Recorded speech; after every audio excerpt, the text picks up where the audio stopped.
तो उसकी स्टार्ट कहाँ से हुई या सीड क्या था कि जिसने आपको मोटिवेट किया या One book. On that day, that the seed was planted in my mind कि भाई I have to start something in future of my own. मुझे अपने जो लोग मिले उन्होंने मुझे बड़ा विजन दिया. अगर आप मेरे से एक वर्ड में पूछोगे, I would say people, लोग. तो आपका सबसे पहला वेंचर कौन सा था? ये सबसे पहला स्टार्टअप जहाँ से आपने स्टार्ट किया? यार मेरे सबसे पहला स्टार्टअप था, मुझे एक बंदा मिला, कॉलेज के दोस्त का दोस्त था, तो वो बोलता भाई मुझे वेबसाइट बनानी है, तुम बना दोगे? मैं बोलते हाँ बना दूंगा. तो मैं वही स्कूटी पे बैठता था, लोड करता था, 40 किलोमीटर 50 किलोमीटर शूट करने जा रहे. उस साल मैंने टर्नओवर किया होगा 29,57,000. The curve is like this, ऐसे तो चलता है स्टैगनेंट, फिर थोड़ा उठने लग जाता है. लेकिन कोई ऐसा रिस्क जिसने आपको पे ऑफ ना दिया हो? I always believe in this universe surrender. मैं एक एलन मस्क का वीडियो देख रहा था, तो एलन मस्क से किसी ने पूछा कि what is that one quality you feel that the youth of the world today will be having. तो आप किसी कंपनी में या किसी स्टार्टअप में इन्वेस्ट करने में क्या देखते हैं? I have a complete checklist. तो सर इतनी सारी एजेंसीज और इतनी सारी कंपनीज को चलाने का सबसे ज़्यादा रिवॉर्डिंग पार्ट क्या है कि ये करके मुझे सबसे ज़्यादा मज़ा आया, इसकी वजह से मुझे ये चीज़ मिली तो मुझे बहुत अच्छा लगा? तो ऐसी कौन सा पार्ट? देखो मेरे लाइफ में एक कॉन्सेप्ट है जिसको बोलते हैं BTL.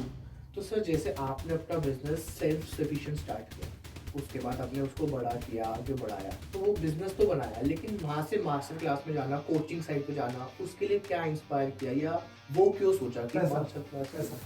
सर अगर आपको अपनी पूरी जर्नी को एक सेंटेंस पे समअप करना होगा तो आप वो कैसे करेंगे? तो सर ये मेरा लास्ट क्वेश्चन होगा आपसे कि जो आप यंग एंटरप्रेन्योर्स आ रहे हैं उनको आप क्या एडवाइस देना चाहोगे? भाई पहला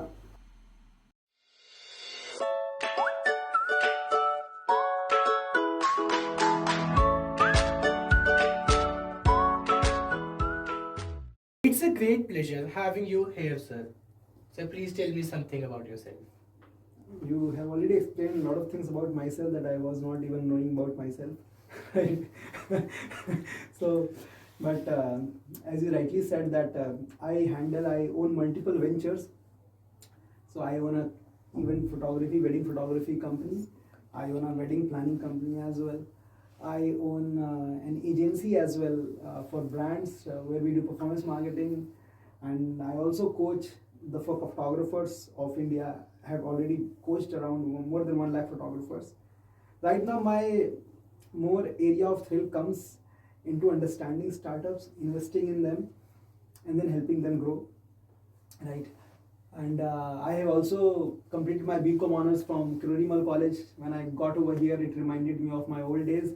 And after that, I did my MBA from Indian Institute of Management.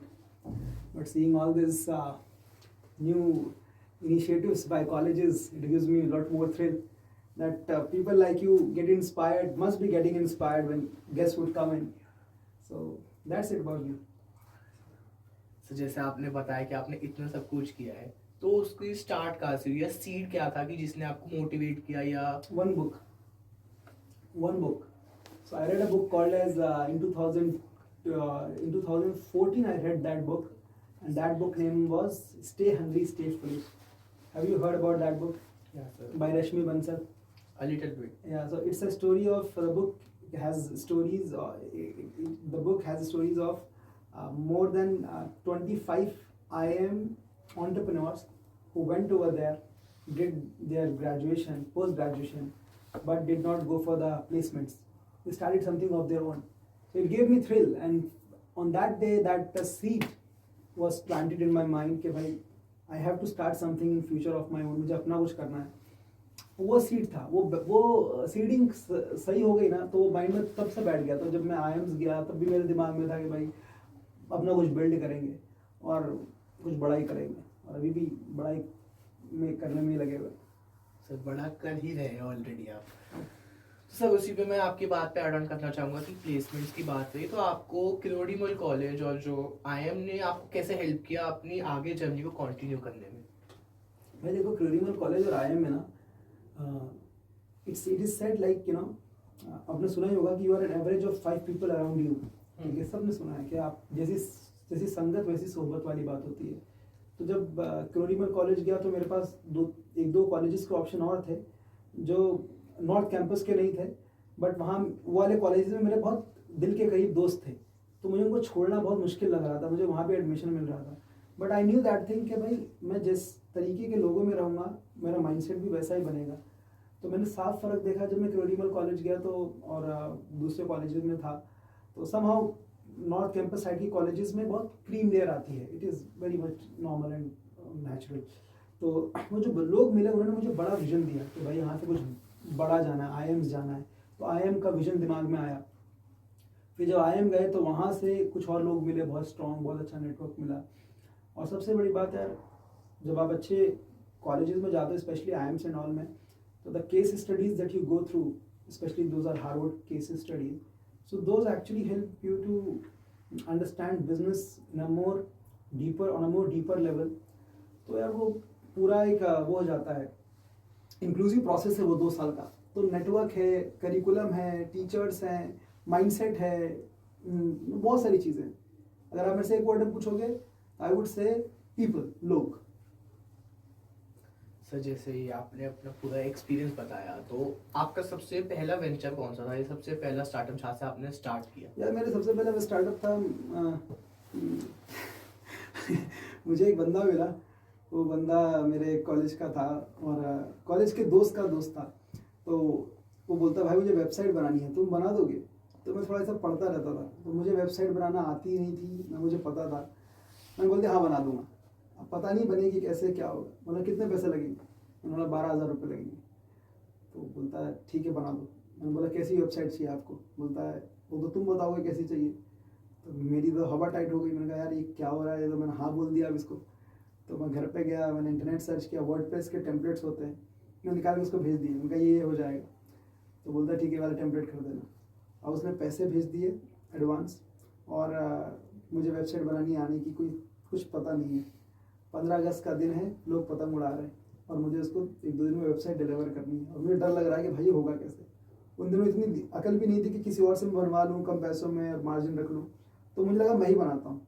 तो मैं पूरे 9 घंटे बैठ के मैंने वेबसाइट बनाना सीखा और मैंने उसको डिलीवर किया। तो मेरे दिमाग में लगा कि यार let's start a website company. तो तब पहली कंपनी थी मेरी वेबसाइट डिज़ाइनिंग की। 1 साल चलाई मैंने उसको। थोड़े थोड़े कुछ ज़्यादा पैसे नहीं कमाए, थोड़े बहुत कमाए होंगे मैंने, आई थिंक 50,000 रुपये करीब कमाए होंगे। फिर उसके बाद मैंने वेडिंग फोटोग्राफी में एंट्री की। वो मैंने कॉलेज पढ़ते पढ़ते बनाया उसको। फिर वहाँ पे जब आ गए तो फिर मैंने वेडिंग फोटोग्राफी बिजनेस की कोचिंग स्टार्ट की पूरे देश के अंदर, जिसमें 1,00,000+ फोटोग्राफर्स आए। तो पहला स्टार्टअप मेरा वेबसाइट था। फिर बोलते हैं ना कि जब आप एंटरप्रेन्योरशिप जर्नी में होते हो तो आपको 200 मीटर देखने की ज़रूरत नहीं है, आप सिर्फ अभी 20 मीटर देखो, 200 मीटर पहुँच जाओगे। तो मैंने 20-20 मीटर वाली खेल खेली है। तो पहले वेबसाइट, फिर कुछ, फिर वो मल्टीपल वेंचर्स, फिर इन्वेस्टमेंट्स में ऐसे इवॉल्व हो गया। That's it. सर आपकी जर्नी सुन के तो ऐसा लगता है कि ये सब चीज़ें कितनी ही आसान है। तो सर इसी पे जो आपका जो सबसे बड़ा वेंचर है जो कि मलबरी वेडिंग्स है, उसकी स्टार्ट कैसे और उसके बारे में बताइए। यार देखो मलबरी वेडिंग बहुत इंटरेस्टिंग केस है। मैं आईएम्स जब गया ना, तो मैं आईएम्स में जाने से पहले मैं बर्थडे शूट्स करता था। मैं तो बर्थडे शूट्स में ऐसा होता था यार, एक बच्चा स्टूडेंट है, उसको एक शूट करने के 8-10 हज़ार रुपये मिल रहे हैं। 2015 की बात बता रहा हूँ मैं आपको। 2015 में 4 घंटे काम करके 8-10 हज़ार रुपये मिल गए भाई, बहुत बड़ी चीज़ होती थी। तो मुझे लगा यार ये काम सही है भाई, 8-10 हज़ार रुपये मिल जाते हैं शूट करके, और बढ़िया है, यही करो। तो समहाउ बर्थडे शूट करता था, लेकिन आईएम से मेरा कॉल आ गया, तो मैं आईएम चला गया फिर पढ़ने के लिए। तो फिर मैं सोचता था यार ये वाला काम छूटा हुआ है। तो जब मेरा कॉलेज का पहला साल कंप्लीट हुआ तो इंटर्नशिप करने हमें भेजा जाता है। तो मैंने समहाउ जुगाड़ लगा के मैंने दिल्ली की कंपनी पकड़ी और मैं दिल्ली आया। तो जब मैं दिल्ली की कंपनी यहाँ आया तो उस दिल्ली जो कंपनी थी जिसके लिए मैं इंटर्नशिप करता था, उसका मैं काम तो करता ही था, लेकिन जैसे ही मुझे फ्री टाइम मिलता था तो मैं शूट करने चले जाता था। तो मैं इंटर्नशिप भी कर रहा था और पैसे भी कमा रहा था, बना रहा था इधर। तो मैं वही स्कूटी पे बैठता था, लोड करता था, 40-40 किलोमीटर 50 किलोमीटर शूट करने जा रहे हैं, पैसे मिलते थे तो अच्छा लगता था। तो मैंने पहले महीने इंटर्नशिप से मुझे मिले थे 10,000, लेकिन मैंने अपनी कमाई करके कमाए थे 72,000, 72,000। ठीक है, वो पैसे से मेरे पास वो पैसा है, तो मैंने सोचा यार ये पैसे खाऊंगा नहीं, खर्चा नहीं करूंगा, I just invest this into another camera. तो फिर मैं कैमरा खरीद के लाया, फिर उससे कुछ पैसे बनाए, फिर मैं एक और कैमरा खरीद के लाया। तो मैंने अपना जो मलबरी वेडिंग्स जो स्टार्टअप है, उसका नाम पहले ग्रे वाइट स्टूडियोज होता था, वो मैंने MBA करते करते इंटर्नशिप के दौरान बनाया। अब 3 महीने की इंटर्नशिप कंप्लीट हो गई, मई जून जुलाई सॉरी अप्रैल मई जून मैं दिल्ली में था, तो मैंने इंटर्न बनाया उसको। फिर अब IIM दूसरे साल की पढ़ाई करने के लिए चले गए। तो फिर जब मैं IIM चला गया तो मैं वहाँ से फ़ोन करता था, डील क्लोज करता था, और यहाँ दिल्ली में लोग भेजता था शूट करने के लिए। तो मैंने 2 ईयर MBA का फ़ोन पे बनाया। उस साल मैंने टर्नओवर किया होगा 29,57,000 पढ़ाई करते करते। तो मैंने अपने MBA का खर्चा पढ़ाई करते करते उतार दिया, मतलब साइड में पैसे बना रहा था मैं। फिर जॉब मिली 18 लाख की, तो मैंने बोला भाई ये सब करने का नहीं है अभी, अपने फोटोग्राफी को ही थोड़ा ग्रो करेंगे। तो दिल्ली आ गया काम करने, फिर यहाँ दूसरे साल में काम किया। तो जो मलबरी वेडिंग स्टार्टअप है वो मैंने MBA करते करते बनाया। और फिर शुरू में जब आया तो यार पैसे, मतलब मेरे कॉलेज के दोस्तों की जो जॉब थी वो 18 लाख 25 लाख की थी। तो मतलब लेकिन मैं फोटोग्राफी में इतने बना नहीं पा रहा था, लेकिन अंदर से मुझे ये था कि कुछ होगा बड़ा आगे, ठीक है। It's like the curve is like this, ऐसे तो चलता है स्टैगनेंट, फिर थोड़ा उठने लग जाता है। तो फिर अब मेरे कॉलेज के बैचमेट्स में से सबसे बड़ी इनकम मेरी है आज के टाइम पे। तो उस समय कम थी, आज बड़ी है। सर इस पे मैं एक बात कहना चाहूँगा कि where there is a will there is always a way. 100%। तो वही वाली बात आप पे एकदम लागू होती है कि आप अपने जिस चीज पे तो उस पे अड़े रहे, काम करते रहे, उसको आपने फल 100% मिला ही मिला। हाँ जी। तो सर जैसे इस केस में तो आपको फल मिल गया कि आपका रिस्क आपको कामयाब कर गया, लेकिन कोई ऐसा रिस्क जिसने आपको पे ऑफ ना दिया और आपका फेलियर आया हो? बहुत है भाई, मैं बहुत इन्वेस्टमेंट, करोड़ों रुपए मेरे डूबे हुए हैं, ठीक है। तो but I always believe in this universe surrender, ठीक है। एक लॉजिकल लोगों को समझ में नहीं आएगी मेरी बात, यूनिवर्स सरेंडर क्या होता है। Logical mind will not be able to understand. Universe surrender is like whatever is happening, let's accept and move on, and everything is happening for a reason. I totally believe in that. So बहुत हुआ भाई, जब mulberry weddings build कर रहे थे, अभी भी कर रहे हैं, तो बहुत पिटफॉल्स हुए, गड़बड़ हुई, यू नो, क्लाइंट से सुनने को बहुत मिलता था। Event industry is not a very easy industry. It's a very stressful industry. If you do not know how to handle the chaos, the challenges, the stress, then you will lose the game. आप emotionally lose कर जाओगे। And then फिर उसके बाद जब coaching start करी पूरे देश के लिए, फोटोग्राफर्स के लिए, तो बहुत पैसे ऑनलाइन एड्स चलाते थे हम लोग, बहुत पैसे डूबे। आज भी अभी कल परसों हमारे अकाउंट में से 17 लाख रुपए किसी ने साफ कर दिए। हैक्ड, हमारा जो मेटा का अकाउंट है उसमें एक हैकर घुसा, उसने 17 लाख के ऐड चला दिए और 17 लाख वाइप ऑफ कर दिए। अभी होते हैं भाई। बट आई फील के we should not make the scene out of the challenges that you are getting. You just welcome them, learn from them, move away from them. So I always have this statement in my mind that when life give you wounds, you have 2 options. Either you can become wounded or you can become wiser.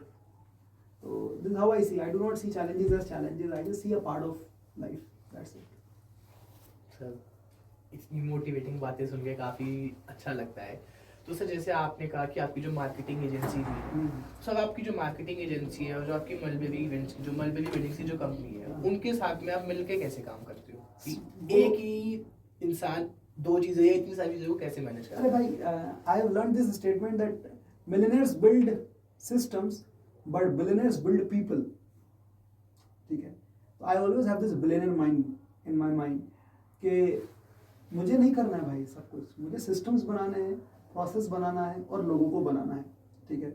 तो marketizers के लिए there is a CEO, mulberry के लिए there is a CEO, and for all the other things that I have been doing, उसके लिए people allocated है, उनका KRAs KPIs allocated है। अगर आप BCom ऑनर्स में सब्जेक्ट आएगा आपका HR के वो ये सब्जेक्ट होंगे, उसमें एक टर्म आता है KRAs एंड KPIs।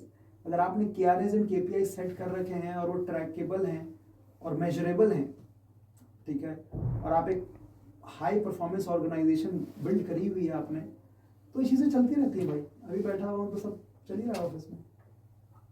बात तो सही है। हाँ। तो सर जैसे आप वेडिंग फोटोग्राफी के बिजनेस में हो, तो उसमें कोई ऐसी चीज़ जो आप चेंज करना चाहो कि ये चीज़ मुझे बहुत बुरी लगती है, अगर ये ना हो तो मेरी ज़िंदगी आसान हो जाए या बहुत सुकून मिल जाए? नहीं भाई, आई थिंक ऐसा कुछ है नहीं कि मैं कुछ हटाना चाहता हूँ. My only thing is to innovate and to introduce new things in the industry. जैसे फोटोग्राफर्स क्या करते हैं, जब उनके क्लाइंट के साथ शूट बुक हो जाते हैं तो सीधा उनका शूट करने चले जाते हैं. तो I introduce the concept of SDC, story designing calls. तो फोटोग्राफी इंडस्ट्री में क्या होता है कि लोग सीधा शूट पे पहुंच जाते हैं. तो मैंने बोला भाई, शूट पे जाने से पहले एक कॉल होगा तुम्हारा 45 मिनट्स का, जहाँ पे आप पूरे क्लाइंट की स्टोरी को डिजाइन करोगे, उसी के अकॉर्डिंग शूट होगा. तो आई डू नॉट से कि कुछ एक्सक्लूड करना है, I just want things to be included and that I still brainstorming and building up. ये तो आपने जो चीज़ बताई काफ़ी ही बढ़िया लगी कि जो भी चीज़ आपको फोटोग्राफी करनी है पहले ही प्लान करके चलो कि एग्जीक्यूशन बढ़िया हो जाए. Yes. वहाँ उसकी कोई दिक्कत ना. सर जैसे ये सारी चीज़ें आपने बताई, तो इतना सोचने के लिए कोई आपके मेंटर या कोई ऐसी व्यक्ति जो आपके पीछे हो? देखो, my biggest mentor is my consciousness.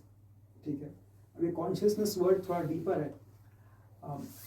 I truly believe that a mentor is there. You need mentor in your life when you have to start or when you have to get yourself kick start. बाद में तुमसे बातें करते रहते हो, मतलब चलता रहता है. जैसे मेरे पहले teacher, my mentor is Kuldeep Gupta sir, जिनसे मैं 2020 में मिला, जिनसे मैं फिजिकली मिला, जिनको मैंने एक्चुअली में मेंटर बोला. जब कोविड आया तो इवेंट इंडस्ट्री खत्म हो गई थी, तो हमारा फोटोग्राफी का ब्रांड सब वो भी खत्म हो रहा था. तो तब मैं सर के कनेक्ट में आया, तो सर ने मुझे वो फ्यूल दिया, इग्नाइटिंग फ्यूल, कि भाई चल.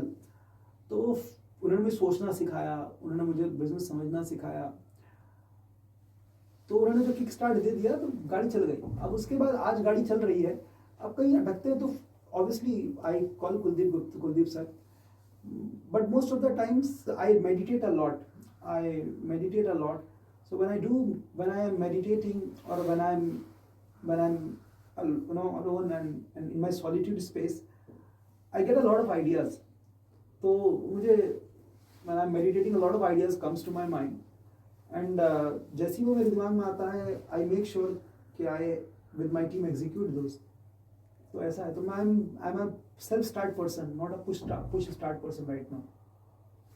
सर ये तो आपकी बात से तो मैं एग्री करूँगा कि सेल्फ स्टार्ट होना चाहिए.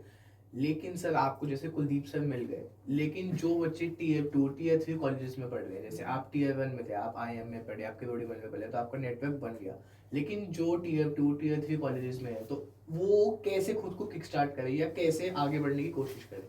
भाई, अगर कोई बच्चा है और वो ऑनलाइन मीडियम्स को सही तरीके से यूज़ करना जानता है, टुडे ऑन इंटरनेट,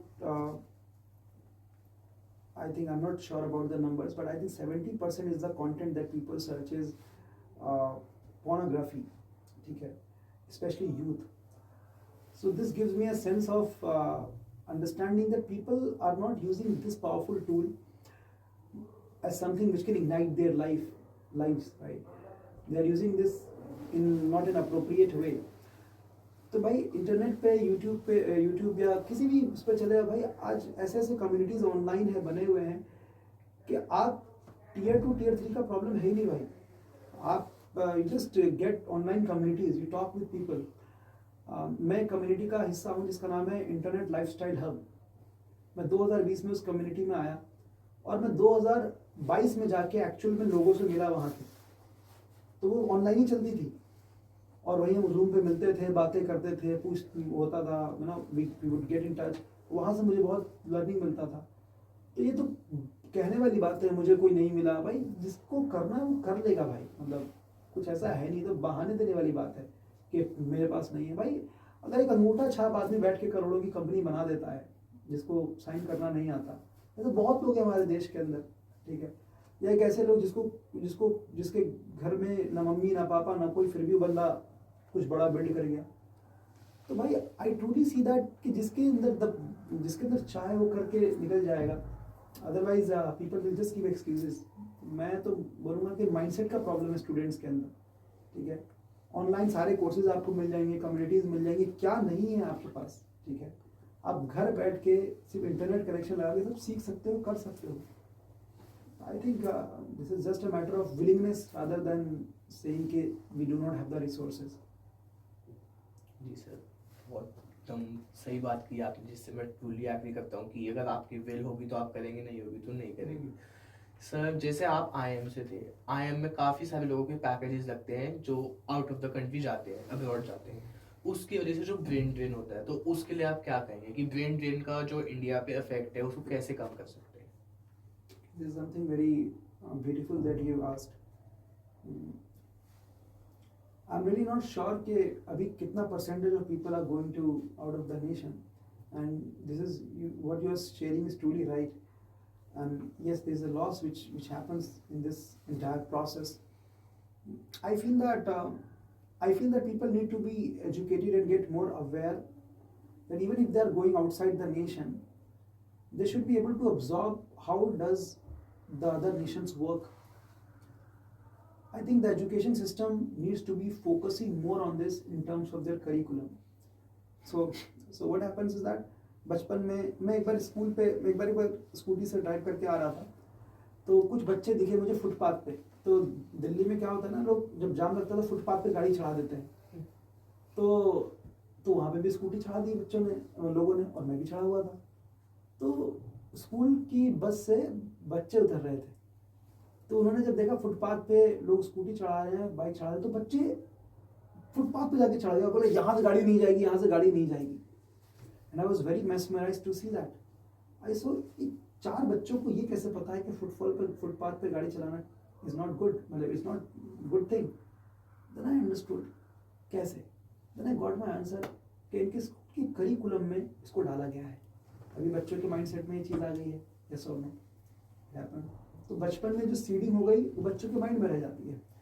तो I feel we have to touch the base of this. What is the base? Base is like if the brain drain is happening, तो आप जब वो जा रहा है इस देश से, तब आप नहीं बोल सकते अरे तुम मत जाओ, तुम समझ नहीं रहे, ये वो तब अपना मन बना चुका है। I think we have to touch the base. तो जब शुरुआती के दिनों में जब वो स्कूल में गया है, तो उसके एजुकेशन सिस्टम में डला होना चाहिए। We have to serve the own country, we do not have to go outside the nation, something like that. तो जैसे फुटपाथ वाले बच्चों को बचपन में ही बता दिया गया भाई this is not a good thing, तो दे वर लाइक कि भाई यहाँ से गाड़ी नहीं जाएगी। सिमिलरली अगर इसको एजुकेशन सिस्टम में डीपली रूट और इनकॉर्पोरेट कर दिया जाए, तो माइंडसेट लेवल पे शिफ्ट हो गया, तो आगे नहीं होगा। This is what I feel. तो सर इसको इनकॉर्पोरेट करने के कोई चेंजेस जो आप सजेस्ट करो, या आपके माइंड में कुछ ऐसा जो आप आई जस्ट सी कि करिकुलम रीडिफाइनिंग होना चाहिए। The curriculum redefining has to happen because what is happening, I have seen even still today, I was just going through bunch of chapters of some kids. I saw that जो मैंने उस समय में पढ़े थे आज भी वही चैप्टर चल रहे हैं भाई। तो I just saw कि भाई the redefining has to happen। हम लोग हर साल अपना प्रोडक्ट में ऐड करते हैं, अपने बिजनेस के अंदर अपने प्रोडक्ट में चेंजेस लाते हैं, उसको इवॉल्व करते हैं। why does our curriculum it's not getting evolved and updated? I feel there has to be some structured way where the curriculum redefining and evolvement has to be happening. This is what I feel. Sir जैसे आपने curriculum redefining की बात की, तो इससे मैं बात करना चाहूँगा जो टॉप 20 स्कूल्स है या जो टॉप कॉलेजेस हमारे कंट्री में रन कर रहे हैं, उन पे जो मेजर प्रेशर है वो प्लेसमेंट का है। तो इसीलिए वो जैसे ही बच्चा फर्स्ट ईयर से 5th ईयर या 2nd ईयर 3rd ईयर जब तक उनके पास होता है, उनका पूरा ये रहता है कि बच्चे की प्लेसमेंट ढंग से हो जाए। तो जो माइंडसेट है वो ये है कि जॉब ले लो, हाँ भाई। लेकिन इसको जॉब दे दो के माइंडसेट में कैसे कन्वर्ट करें? जैसे आप आज के टाइम में इतने लोगों को आप जॉब दे रहे हो, तो आपका माइंडसेट तो आपने खुद कन्वर्ट किया, लेकिन मेजर चंक का कैसे कन्वर्ट हो? भाई आई ट्रूली फील कि एक बच्चा जब कॉलेज में पहुंचता है तो उसका माइंडसेट बिल्ड हो चुका होता है। वो कॉलेज में जाता ही ये सोच के कि भाई यहाँ से मुझे बड़ी नौकरी मिलेगी, और वहां पे पहुंच के कॉलेज वाले उसको ये बोले कि अरे नहीं भाई नौकरी के पीछे मत भागो, तुम नौकरी देने के पीछे भागो। I think it's very challenging. मतलब इट्स लाइक एक बच्चे ने मन बना लिया मुझे यहाँ की करना है, एकदम से आप बोल रहे नहीं भाई ये नहीं करना है। अब सवाल उठता है बच्चे ने मन बनाया कैसे? We have to understand that. अगर उसका मन शुरू से ही ये बन जाता कि भाई जब मैं जाऊंगा तो मैं नौकरियां दूंगा या बिल्ड करूंगा या ग्लोबली लेकर जाऊंगा, कुछ ऐसा स्टार्ट करूंगा, बाहर से I'll send my, I'll increase the revenue through global transactions, right?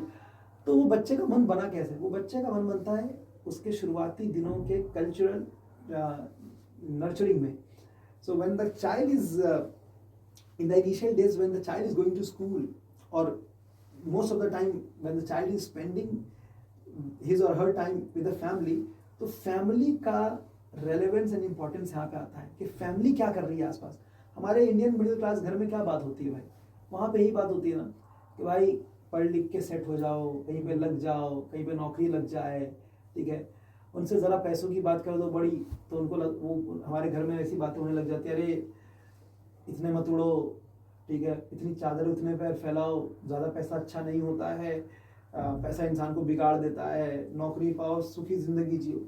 Most of the Indian middle class families में यही होता है भाई, ठीक है. आसपास यही लोग बात कर रहे होते हैं. अब एक बच्चा जो फैमिली में बढ़ रहा है और ये सारी बातें सुन रहा है, तो उसके दिमाग पे तो यही इम्पैक्ट जाएगा ना कि हाँ यही है, ये इसका बिलीफ सिस्टम सेट हो गया. अब बिलीफ सिस्टम को निकालना इज़ वेरी टफ. इस टाइप एक कहानी मैंने बहुत पहले सुनी थी कि जैसे एक महावत होता है, वो छोटे से हाथी के बच्चे को लेकर आता है और वो हाथी के बच्चे को छोटे से खूंटी से वो बांधता है, ठीक है. वो हाथी के बच्चे में इतनी पावर नहीं होती कि वो उस खूंटी को तोड़ के जा सके, और वो रोज लाता है उसको महावत, रोज वही सी खूंटी से उसको लगा देता है. और कुछ टाइम ऐसा होता है कि हाथी जो कोशिश करता है शुरू में, बाद में कोशिश करना छोड़ देता है क्योंकि उसको लगता है अभी मेरे से नहीं टूटेगा. लेकिन ओवर द टाइम वो हाथी का बच्चा बड़ा होता रहता है, उसकी काय विशाल होती रहती है. लेकिन अभी भी महावत जब उसको सुबह लेकर आता है शाम को, अभी भी उसी खूंटी से बांधता है. लेकिन अब उस हाथी में पावर बहुत है, वो तोड़ के निकल जाएगा, लेकिन वो तोड़ता नहीं है क्योंकि उसको शुरुआती के दिनों में उसको ये दिख गया, समझ में आ गया कि शायद अभी तक नहीं टूटा तो शायद अब भी नहीं टूट पाएगा, और वो भूल जाता है कि उसके अंदर कितनी पावर है. Do you get that? इसी तरीके से वो बच्चा जब फैमिली में बड़ा हो रहा है तो घर वाले ने उसके माइंडसेट में डाल दिया भाई जिंदगी थोड़ा बच के रहो, लोग ट्रस्ट नहीं करते, लोग छोड़ के चले जाते हैं, लोगों पे भरोसा करना बहुत टफ है, बिजनेस करना बहुत टफ है, अभी कंपटीशन बहुत बढ़ गया, ये वो, ठीक है, सेफ जिंदगी जियो, सेफ्टी की तरफ भागो, सिक्योरिटी ले लो, ये सब बात होती है. तो उसके दिमाग में बैठ गया भाई IIM जाऊंगा, 1 करोड़ रुपए की 50 लाख रुपए की नौकरी मिलेगी, मैं आराम से संतुष्ट, ठीक है. अब IIM में पहुंच के IIM वाले बोले भाई अभी चेंज करो इसको, नहीं अब ये करना है, तो इट्स वेरी चैलेंजिंग. मैं ऐसा नहीं बोल रहा कि नहीं हो सकता, बहुत सारे IIMs के अंदर और MBA कॉलेजेस के अंदर there are e-cells like you still have, you do have, but the change has to happen at the cultural level which comes from the family, society and the surroundings around the child when the child is growing up. This is what I feel.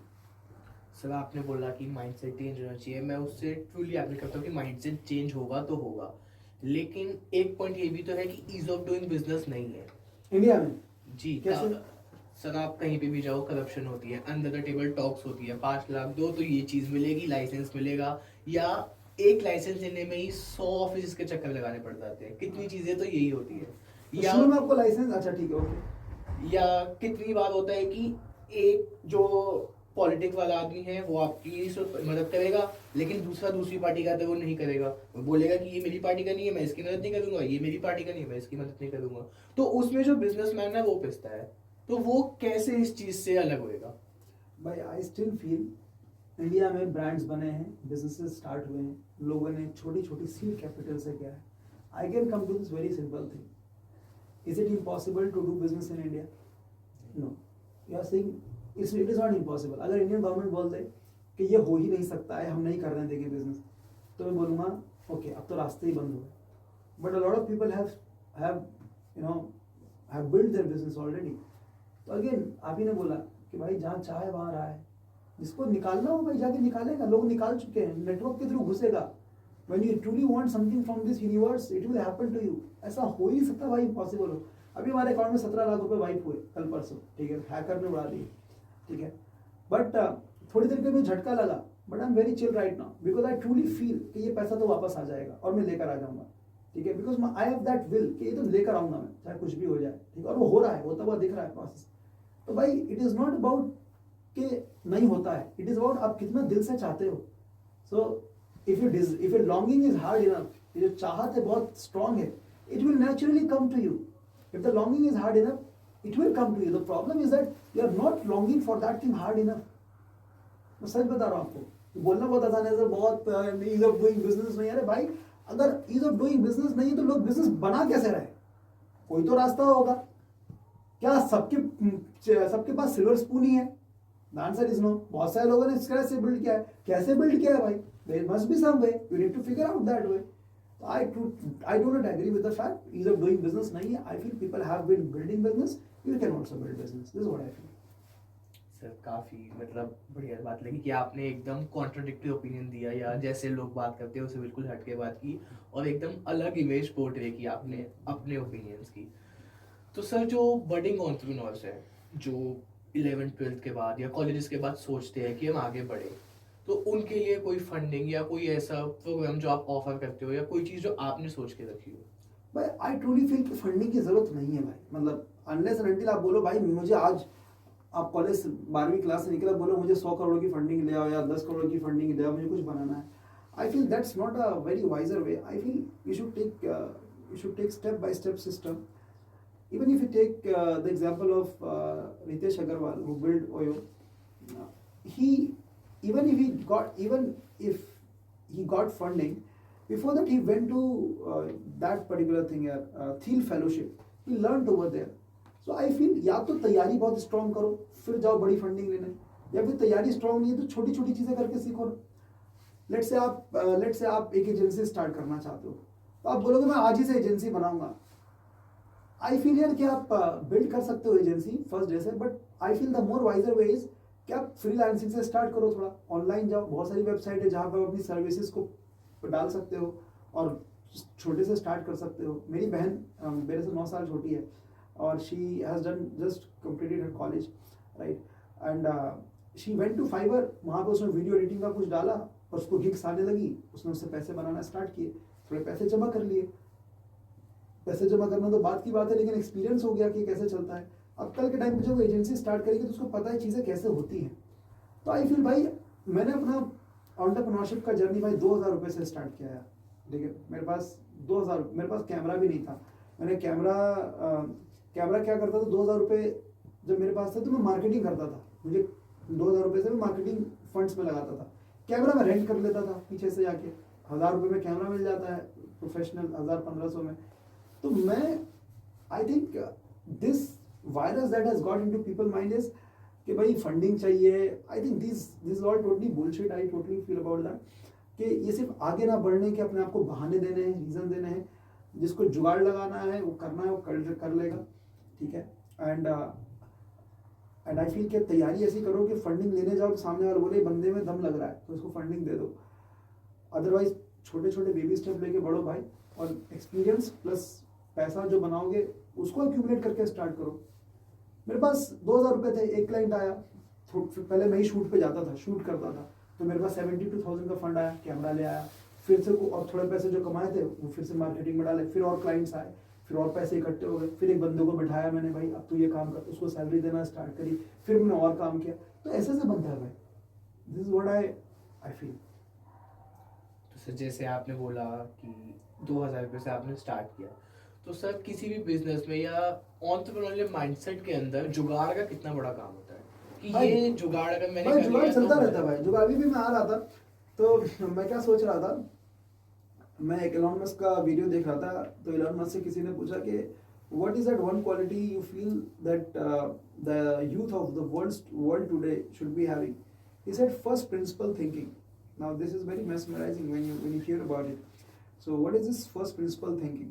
तो he said कि जो लोग सोच रहे हैं उसका बिल्कुल विपरीत सोच के आओ। This is something very crazy. तो ही सेड कि लोग, जब उसने स्पेसएक्स बनाया और स्पेसएक्स जब बना रहा था तो इवन नासा दे सेड जो रॉकेट चला गया ऊपर, वो रॉकेट डिस्ट्रॉय हो जाएगा, वो रॉकेट को यूज नहीं कर सकते। ही सेड ऐसा कैसे हो जाएगा? अगर रॉकेट ऊपर गया है तो रॉकेट ऐसा है कि लैंड नहीं हो सकता है लाइक अ प्लेन, और अगर ये हो गया तो 1/3 ऑफ कॉस्ट पे रॉकेट बनने लग जाएंगे, और ये किसी ने नहीं सोचा था। तो ही हैड दिस थॉट कि भाई ये पॉसिबिलिटी है, ठीक है, और वो उसने करके दिखाया। तो I feel this is one of the biggest quality to think something which is unthinkable, right. So and if you need to have that, वो जुगाड़ है भाई, वो जुगाड़ है, प्लीज अंडरस्टैंड। और जब उसने उसको एक्सप्लोर करना स्टार्ट किया तो उसने करके दिखाया। तो फिर मैं सोचने लग गया कि यार हम लोग इतना पैसा मार्केटिंग में खर्च करते हैं, यहाँ खर्च करते हैं, इस कॉस्ट को बिल्कुल खत्म कैसे किया जाए, how I can make this cost empty, there must be some way. तो I feel jugaad has to happen consciously, ठीक है। आप अपने से कॉन्शियसली अगर जुगाड़ की आदत डाल लोगे ना, तो आप बहुत सारा पैसा बचा लोगे। जैसे मैंने अपनी जर्नी में ये सीखा है कि आप खर्चे के पीछे का खर्चा पकड़ लो अपने बिजनेस के अंदर। जो खर्चा हो रहा है, लेट से आपका एक माल कहीं से आता है, तो उसके पीछे का खर्चा पकड़ लो। लेट से हम लोग अपनी टीम में पहले लोग लेकर आते थे, तो वो लोग 40-50 हज़ार रुपये लेते थे एज अ सैलरी, राइट। तो फिर मैंने सोचा कि यार 40-50 हज़ार है, चलो हम दे रहे हैं, लेकिन इसको कम कैसे किया जाए। तो मेरे दिमाग में एक बात क्लिक हुई कि यार इसको कम ऐसे कर सकते हैं कि अगर मैं अपनी इंटर्न्स को लेकर आऊँ अपनी टीम में और उनको ट्रेन करूँ, और उनको 2 साल भी अगर हम 30,000 का सैलरी देते हैं प्रमोशन के बाद, तो मैंने हर महीने 20,000 रुपये बचाए पर बंदा, मैंने साल में 2,40,000 रुपये बचाए, ठीक है। तो हम लोग इंडिया के टॉप इंस्टीट्यूट से इंटर्न्स हायर करते हैं, उनको ट्रेन करते हैं, and then once we train them we save lot of money, and then they also get a lot of value from our side, from our organisation. तो वो एक जुगाड़ था, वो किया। तो जुगाड़ भाई कॉन्शियसली चलते रहना चाहिए, तो बहुत इंपॉर्टेंट है, आपको एज देगा, वो कॉम्पिटिटिव एज देता है वो। That's what I feel. तो सर, जैसे आपने बोला कि आपको जो अब मेजर थ्रिल है वो इन्वेस्टिंग से आ रहा है, तो आप किसी कंपनी में या किसी स्टार्टअप में इन्वेस्ट करने में क्या देखते हैं कि उसका जो व्यक्ति जो चला रहा है वो, यानी पर्सनल जो बहुत सारे है फैक्टर्स आते हैं, बहुत सारे फैक्टर्स आते हैं। I have a complete checklist when I sit on investment. I see is the business defensible, ठीक है, is the product easily replicated और not, is the entry to barrier is easy और नॉट, फाउंडर कैसा है, उससे बात करके एक वाइब आ रही है कि नहीं, फाउंडर में दम लग रहा है कि नहीं, फाउंडर कुछ और कर रहा है कि नहीं साथ में, या फिर यही काम कर रहा है, ठीक है, फाउंडर कितना कमिटेड है, राइट। उसका प्रोडक्ट, बहुत सारी चीज़ें होती है भाई, you have to look into the marketing, finance, operations and everything of the startup. It's a long conversation, and then you make a collective decision understanding all the different factors, and then you go।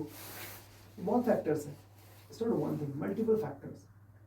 Pass performance कैसा रहा है, अभी कैसा चल रहा है, आगे projection कितना है, क्लैरिटी कितनी है लोगों को जो काम कर रहे हैं, right. what is the vision and the mission that they have, right, is it short term, long term, multiple factors।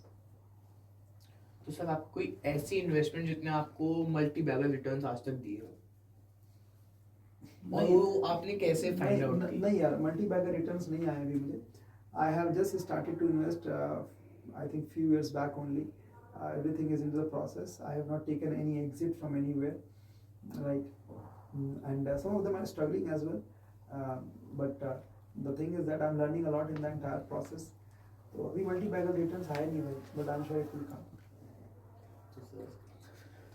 जैसे अभी हमने आज बात की कि आपकी कंपनी के बारे में, आपको जो चैलेंजेस आपने फेस किए हो जब आप छोटे थे और छोटे से बड़े हो रहे थे, तो जो बड़ी मछली है वो छोटी मछली को खाने की कोशिश करती है, तो आपसे पहले भी काफ़ी सारी मार्केटिंग एजेंसीज रही होंगी या फोटोग्राफी की एजेंसीज रही होंगी, उन्होंने आपको कभी खरीदने की कोशिश की हो, पोच करने की कोशिश की हो, या जो आपके पास टैलेंट काम करता हो उसको रखने की कोशिश की हो? वो हम करते हैं दैट वी डू। हमने नहीं किया किसी ने, हम लोग दूसरी कंपनी से टैलेंट को ले आते हैं, हम लोग दूसरी कंपनी को बायोड ऑफर्स भेजते हैं, right. Nobody has done that to us, खाने की कोशिश एंड ऑल। कुछ लोगों ने हमारी कंपनी में स्टेक लेने का कोशिश किया, but I was very much clear that I do not need any investment, I build it from scratch, bootstrapped with a lot of cash reserves, and that we have done already. तो sir, इतनी सारी agencies और इतनी सारी companies को चलाने का सबसे ज़्यादा रिवॉर्डिंग पार्ट क्या है कि ये करके मुझे सबसे ज़्यादा मज़ा आया, इसकी वजह से मुझे ये चीज़ मिली तो मुझे बहुत अच्छा लगा, तो ऐसी कौन सा पार्ट है? देखो, मेरे लाइफ में एक कॉन्सेप्ट है जिसको बोलते हैं BTL, ब्रेकिंग द लिमिट्स, ठीक है। तो मैं एक ऐसा पर्सन हूँ, मेरे टीचर, मेरे मास्टर्स ने मुझे बताया कि लाइफ में आपको बड़ी खुशी बड़ा पैसा कमाने से नहीं, अपनी लिमिट्स को तोड़ने से आती है। आपने शुरू में साइकिल चलाई बचपन में, आप 4 पहिए की साइकिल चलाते थे, आपके पापा ने, फैमिली ने 2 पहिए खोल दिए साइकिल पे, तो आपने जब 2 पहिए पे साइकिल चलाई तो आपको बहुत बहुत एक सेंस ऑफ अचीवमेंट हुआ, यार मैंने 2 पहिए की साइकिल चलाई। पहली बार जब कार चलाना सीखी तो कार चलाने में जब ब्रेक थ्रू आया तो ये फिर से आप एक लिमिट टूटी वहाँ पे। तो चाहे साइकिल हो, चाहे कार हो, लाइफ का कोई भी पार्ट हो जहाँ पे एक बड़ा थ्रिल आपको आता है, वो आता है आपकी लिमिट्स जब टूटती हैं। जो बंदिशें आपने अपने अंदर डाल रखी हैं या मान रखी हैं, वो जब टूटती हैं, तो मुझे एंटरप्रेन्योरशिप में वो हिस्सा सबसे बेस्ट लगता है कि मैं अपनी लिमिट्स खुद डिसाइड करता हूँ, उसको तोड़ता हूँ, नई लिमिट्स डिसाइड करता हूँ। तो ये मुझे रिवॉर्डिंग पार्ट लगता है कि मुझे हर दिन नई चीज़ें लॉन्च करना, टीम को नए बड़े चैलेंजेस देना, राइट, टीम को नए टारगेट्स देना, टीम को ये रियलाइज़ कराना कि भाई ये तुम क्या कर रहे हो, भाई this is underperforming, we have to take this to this level. तो मुझे हर बार अपनी लिमिट्स को पुश करना और अपनी टीम की लिमिट्स को पुश करने में जो अतरंगी मज़ा आता है, वो मुझे बहुत रिवॉर्डिंग लगता है भाई एंटरप्रेन्योरशिप का। It's not money at all, I am telling you, ठीक है, मुझे उस पर मज़ा आता है। Money comes after that. तो सर जैसे आपने एंटरप्रेन्योरशिप की बात की, तो एंटरप्रेन्योरशिप में हाइज एंड लोज दोनों होते हैं। तो आपने जो आज तक आपने सबसे लो देखा हो या जो आपने सोचा हो कि इसके बाद तो मैं गया, लेकिन कोई ऐसी होप जिसने आपको जगाए रखा और आपने फिर से बाउंस बैक वो किया? भाई बैंक फंड्स एग्जॉस्ट हो जाते हैं, सेल्स नहीं होती कभी कभी, शुरू में हुआ और एक समय ऐसा आया कि हमारे पास 1 महीने का ही रनअप बचा हुआ था और उसी पॉइंट पे आपको आग लग जाती है कि भाई इसको तो यहीं से उठाना है। तो मैं और मेरी वाइफ बैठे हुए थे, तो we had some very intense discussion and she stood, और उसने नेक्स्ट लेवल चीज़ें की और फिर वहाँ से हम दोबारा ऐसे उठ के आ गए। तो बिजनेस में ना ये साइन कर्व चलता रहता है भाई, ऐसा चलता रहता है। तो खेल तब है जब आपका वेव नीचे जा रही है, तो जब यहाँ पे आप ये वाले जोन पे हो, तो यहाँ पे आप कंप्लेनिंग हो या थैंकफुल हो, दैट मैटर्स। तो जब यहाँ कर्व गया तो आप कंप्लेनिंग हो गए, टेंशन में चले गए, स्ट्रेस में चले गए, निकलने की कैपेबिलिटी है। तो आई थिंक वो बिल्ड हो जाती है, तो वो चलता रहता है भाई। आज फंड्स एग्जॉस्ट हुए, कल हैक हो गया अकाउंट, सब चीज़ें it's normal part of the process. तो निकल जाते हैं, कुछ है नहीं ऐसा। तो सर जैसे आपने अपना बिजनेस सेल्फ सफिशिएंट स्टार्ट किया, उसके बाद आपने उसको बड़ा किया, आगे बढ़ाया, तो वो बिजनेस तो बनाया, लेकिन वहां से मास्टर क्लास में जाना, कोचिंग साइड पे जाना, उसके लिए क्या इंस्पायर किया या वो क्यों सोचा कि पैसा मास्टर क्लास? पैसा पैसा भाई, साफ सीधी बात, ठीक है। तो मुझे इतना पता था कि जो मैं बिजनेस बिल्ड कर रहा हूँ वो एक लिमिटेड स्केलिंग बिजनेस है। मतलब स्केल हो सकते हैं लेकिन बहुत स्पीड से स्केल नहीं हो सकते, और पैसा स्केल पे बन जाता है। तो मुझे समझ में आया कि हम लोग इवेंट फोटोग्राफी शूट्स कर रहे हैं, लेकिन आज हम अगर महीने में लेट्स से 20 इवेंट्स करते हैं और अगर मुझे इसको 100 करना है, तो technically it is very challenging. आपको मार्केटिंग भी बढ़ाना पड़ेगा, टीम्स भी बढ़ानी पड़ेगी, लोग भी बढ़ाने पड़ेंगे, डिलीवरी टीम बढ़ानी पड़ेगी, सब बढ़ाना पड़ेगा 5 गुना वो लाने के लिए, राइट। लेकिन कोचिंग में ऐसा it's not this case, it's like 1 to 1, एक साथ बैठ के बहुत सारे लोग आपको सुन रहे हैं, आपने प्रोडक्ट का प्राइस लोगों को बताया, लोगों ने परचेज कर लिया। तो मुझे लगा यार कि कोचिंग में इनकम बहुत बहुत स्पीड से आएगा, और वो हुआ भी, और वो हो रहा है अभी भी। तो आई वुड से मनी, ठीक है। बट आफ्टर दैट एक लाइफ में मेरा स्टेज ऐसा आया जब मुझे पैसों को देख के खुशी ज़रा सी भी नहीं होती थी। अकाउंट में पैसे आ रहे हैं, कंपनी में फंड्स आ रहे हैं, प्रोडक्ट दबा के बिक रहा है, अभी भी बिकता है भाई, but I felt seeing that मुझे थ्रिल नहीं आ रहा था। और वहाँ पे मुझे लगा भाई मेरे अंदर, मेरी लाइफ से मिशन खत्म हो गया है। तो आप शिफ्ट करते हो फिर इस पॉइंट ऑफ टाइम पे अपना मिशन, ठीक है। तो पहले पैसे के लिए घुसा मैं, अब मिशन है, अब लोगों को हेल्प करने में मज़ा आता है, ऐसा फील आता है कुछ बड़ा बिल्ड कर रहे हैं, ऐसा कुछ कि जो मेरे जाने के बाद भी रहेगा। तो दिस वाज द रीज़न। सो अगर आपको अपनी पूरी जर्नी को एक सेंटेंस में सम अप करना हुआ, तो आप वो कैसे करोगे? I'd say यार, don't be serious, be sincere, it's just a play, that's what I would say. काफी डीप चीज आपने बोली कि सोचो तो बहुत कुछ है, और अगर इस स्टेटमेंट में ना सोचा जाए तो कुछ भी नहीं है। The problem with people is they are dead serious, करना कुछ है नहीं, सीरियसनेस लाइफ में इतनी है। मुझे सच बता, मुझे तो आई फील लाइक कि हाउ इडियट्स दे आर, ठीक है। आई फील अगर सीरियस हो तो भाई एक्शन लो, काम करो ना, The problem with today's youth is they are thinking a lot. Their logical brains have activated a lot, that their own minds are not working for them. Their own minds have turned against themselves only. आप खुद का mind आपके against जाके खड़ा हो जाता है. तो आज का youth I feel over thinking बहुत ज़्यादा करता है और एक्शन कम लेता है. तो भाई अगर आप सीरियस हो, ओवर थिंकिंग कर रहे हो, तो एक्शन लो ना. This is what I feel. Don't be serious. Serious रह के फायदा नहीं है. Be sincere. It's just a play.